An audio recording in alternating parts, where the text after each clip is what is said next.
తెలంగాణలో ఎన్నికల సమయంలో ఇచ్చిన హామీల అమలుకు రేవంత్ ప్రభుత్వం కసరత్తు చేస్తుంది.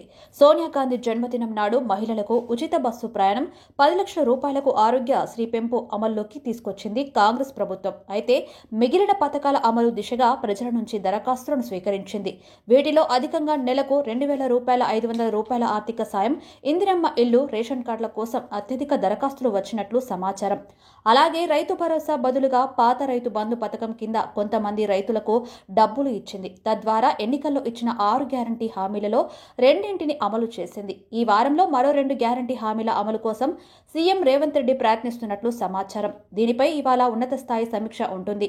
ఈ వారంలోనే 2 హామీల అమలు ఉంటుందని తెలుస్తుంది. ఈ నేపథ్యంలోనే ముఖ్యమంత్రి రేవంత్ కీలక ప్రకటన చేసేందుకు సిద్ధమవుతున్నారు.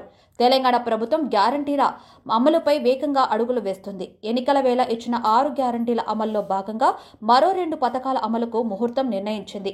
అయితే ఇప్పటికే 2 పథకాలను అమలు చేస్తున్న ప్రభుత్వం తాజాగా మరో 2 ప్రారంభంపైన నిర్ణయం తీసుకుంది.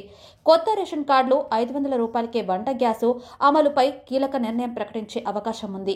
ఈ పథకం అమలు ద్వారా ప్రభుత్వంపై నెలకు 350 కోట్ల రూపాయల భారం మాత్రమే పడుతుంది. అయితే గ్యాస్ సిలిండర్పై రాయితీని నేరుగా లబ్ధిదారుల అకౌంట్లో వేయాలా లేదా కంపెనీకి చెల్లించాలా అన్న విషయమై మంత్రుల బృందం ఇవాళ నిర్ణయం తీసుకునే అవకాశం ఉంది. దాదాపుగా 19 లక్షల మంది కొత్త రేషన్ కార్డుల కోసం దరఖాస్తు చేస్తుండగా ఇందులోనే డూప్లికేట్ కార్డులను తొలగించి అర్హత ఉన్న వారికి కొత్త కార్డులు మంజూరు చేయాలని ప్రభుత్వం భావిస్తున్నట్లు సమాచారం. అయితే దీనికోసం ప్రతి ఇంటికి ప్రభుత్వ సిబ్బంది వెళ్లి క్షేత్రస్థాయి పరిశీలన తర్వాత ఇందిరమ్మ కమిటీలతో కలిసి రేషన్ కార్డుల మంజూరు కార్యక్రమం ప్రారంభించాలనేది ప్రభుత్వ ఆలోచనగా తెలుస్తోంది. అంతేకాకుండా గ్యారంటీల అమలుకు రేషన్ కార్డు కీలకం చేసింది. ఈ కార్డుల మంజూరులోనూ ఎక్కడా లోపాలు లేకుండా కొత్తవి మంజూరు చేయాలని ప్రభుత్వం ఆలోచనగా తెలుస్తోంది.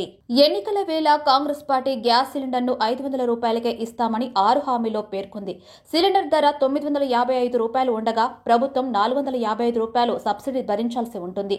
రాష్ట్రంలో 1.20 కోట్ల వంట గ్యాస్ కనెక్షన్లు ఉండగా అందులో దరిద్ర రేఖకు దిగువన 89.99 లక్షల మంది జనాభా ఉన్నారు. అయితే వీరికి ఏడాదికి 6 సిలిండర్లకు రాయితీ ఇస్తే ప్రభుత్వంపై 2,225 కోట్ల రూపాయలు ఆర్థిక భారం పడుతుంది.